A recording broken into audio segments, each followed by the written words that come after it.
And reactions are pouring into yesterday's school shooting, and as usual, some people out there using the opportunity to play politics. Former Biden press secretary Jen Psaki spinning this tragedy into an attack on President Trump's crime crackdown in Washington, D.C. Peter Doocy joining us live at the White House with more on this. Hi, Peter. Bill, good morning. Jen Psaki did not wait for any information at all about the shooter or about the motive before she took to X to post the following. Prayer is not freaking enough. Prayers do not end school shootings. Prayers do not make parents feel safe sending their kids to school. Prayer does not bring these kids back. Enough with the thoughts and prayers. And then, when kids are getting shot in their pews at a Catholic school mass, and your crime plan is to have National Guard put mulch down around D.C., maybe rethink your strategy. Minnesota is blue statewide, and the governor, Tim Walz, wasn't ready to make such a big jump. Receiving a call from President Trump, who was with his leadership team of the Attorney General and the Vice President, expressing their deep condolences amongst the horror that happened and an offer to provide the support to the folks here in Minnesota of what's needed. On the Psaki point about the National Guard, Vice President Vance is telling USA Today, we don't want indefinitely to put National Guardsmen on the street of our cities. We just want to make sure those streets, make those streets more safe. And even Democratic D.C. Mayor Bowser agrees.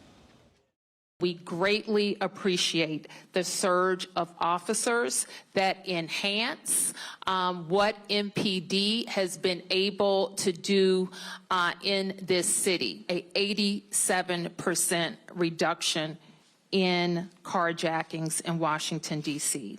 We know that when carjackings go down, when the use of gun goes down, when homicide or robbery go down, neighborhoods feel safer. Mayor Bowser also says that she does worry that all these extra federal law enforcement officers on the street could erode some of the trust that residents have with the Metro PD department, the normal beat cops that'll be here long after the National Guard goes away. But we've come a long way from a couple weeks ago when Mayor Bowser called the federal crime crackdown authoritarian. Bill. Yeah, we certainly have. Peter Doocy live at the White House for us. Peter, thank you. And Mary Katharine Ham joins us now. Thank you for being here, Mary Katharine. Jen Psaki said what she said about prayer. There was other posts like that on X, but also the mayor of Minnesota said something similar. Listen here. Don't just say this is about thoughts and prayers right now. These kids were literally praying. It was the first week of school. They were in a church. Mary Katharine, you also were very helpful yesterday in providing some context of this, mother of young children. Let's get your thoughts this morning. Yeah, I just think, first of all, my thoughts and prayers are with the families who are dealing with this unspeakable tragedy today and having to talk to their children about it, those who lost their children.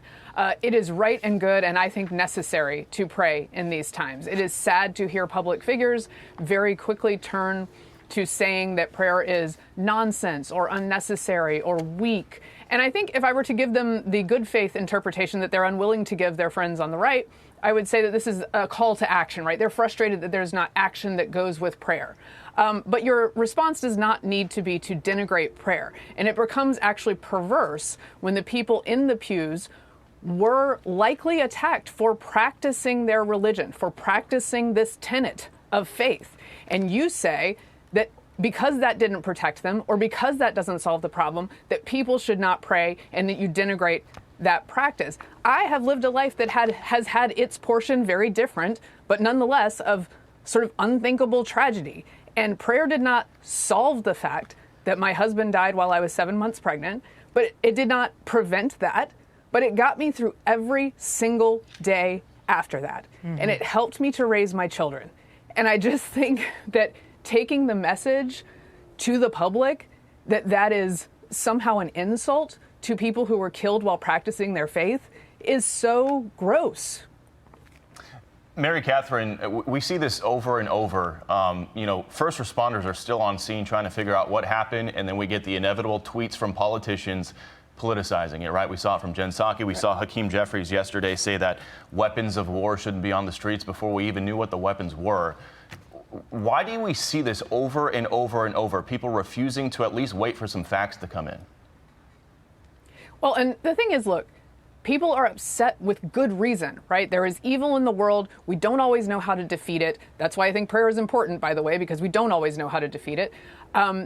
But I understand being emotional, being upset, being frustrated, being heartbroken. So many are. And so you want to jump to whatever is comforting to you. And in some cases, politicizing it becomes sort of a safe place to be. But it's not a helpful place to be. A helpful place to be would be, especially if your job is in the press, to stick with the facts, to be rational about it. I think I preferred Governor Walz's take there to Jacob Frey's, where you're not going to that well immediately, because I think it does send people to their corners instead of allowing them to come together at least to grieve, if not to agree on solutions to a problem. Mary Katharine, so I've known you for a long time, and I know what you went through and how you dealt with it with such grace, and have come out on the other side in a way that is just a joy to see with your additional children that you've gone on to have. Thank you. One last question about the bigger picture, and that is the crackdown on crime. You did have this from Politico reporter Rachel Bade, who is putting this into context for people about how voters and citizens are seeing Trump's crime crackdown. Listen here. When you think about voters and how they feel right now, Trump is really leaning in and sort of latching on to those fears. He wants to be the one to tell voters, I'm tough on crime. What are you going to do? And what Democrats are doing right now is saying, oh, you don't have the authority and crime is down. That doesn't resonate with people. Yeah. Your final thoughts this morning on that part. Yeah, I think, look, I don't want to get too antiseptic about it and into the stats, but the fact is that the vast majority of gun crime is with not a mass shooting. So in D.C., for instance, there were far fewer homicides in the last 20 days than there were before that, right? Most people look at that and go, okay, that's good. We want more of that.